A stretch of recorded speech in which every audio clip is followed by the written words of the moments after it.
Hello mga guys, nandito ako sa General Santos City.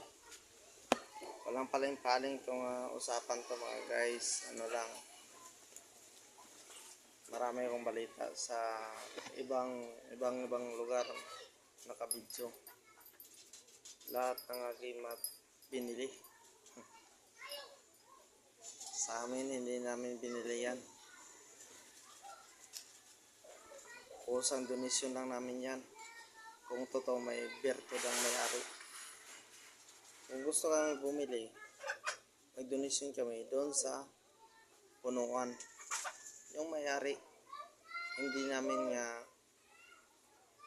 parang kunin namin sa kunin sa PLBC para kunin namin. Hindi magkaganyan. Ang gusto namin yung galing na may-ari, yung totoo, hindi lang PLBC, LBC. Alam nyo, sa totoo lang, mayroon man luloko kung magpaloko ka. Kung sa Batangas sa Bisaya pa lang, kung pastor ta, puta na to yawa gamay para assisted. Kung ang tao abusado, puta na mo gamay lang ngayaw kay para di abusado. Pero sa lang, sa amin lang, hindi kami tumatanggap ka ng LBC para ipadala yung agimat-agimat. Iba dito sa Mindanao, yung tuga namin, yun ang paniwalaan namin.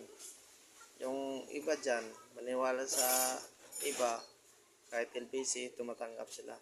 Pero sa amin, hindi kami tumatanggap ng LBC.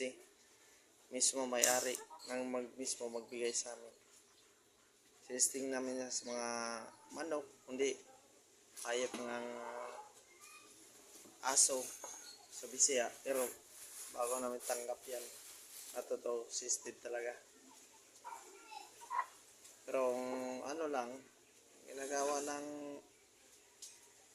sabihin na LBC, bukas LBC na naman, nako, baka ang may-ari okay sa kanya, pero ang kanyang ating kamay, hindi natin alam kung anong kalalagyan yan.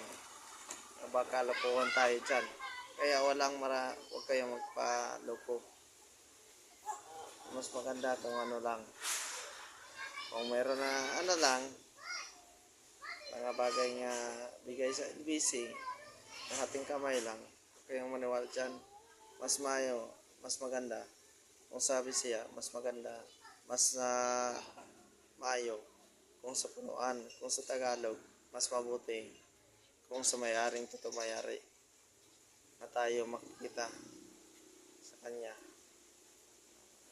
Alam mo yung tribong Blaan, Manobo, hindi yan maniniwala sa ganyan LBC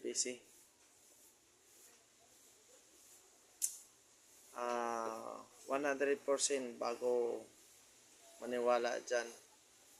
10% yan bago mayroon tiwala. Sa amin dito, nakita ko, ngayon ako nakakita ng ganyan. Meron ba agimat LBC? Meron agimat ipadala sa LBC? Sa amin dito, hindi namin pinadala sa gusto namin makita namin sa personal ng tao bago kami kumuha. Ngayon, ang mga tao ganyan, mabuti ang may-ari. Ang problema ang hating kamay, baka hindi mabuti. Baka ang hating kamay niya sa may-ari, okay sa kanya. Ang problema ang hating kamay niya, baka pira-pirahan lang. Kahit magturo ka, katapos mo magturo, iba pa rin ang makinabang. Yun, problema kayo dyan. Ganyan mga kayantingero, mga lods. Batang Mindanao. Pumunta kayo dito. Punta tayo sa amin. Ang dami doon makakuha. Kahit bunga ng kahoy. Marami doon makukuha.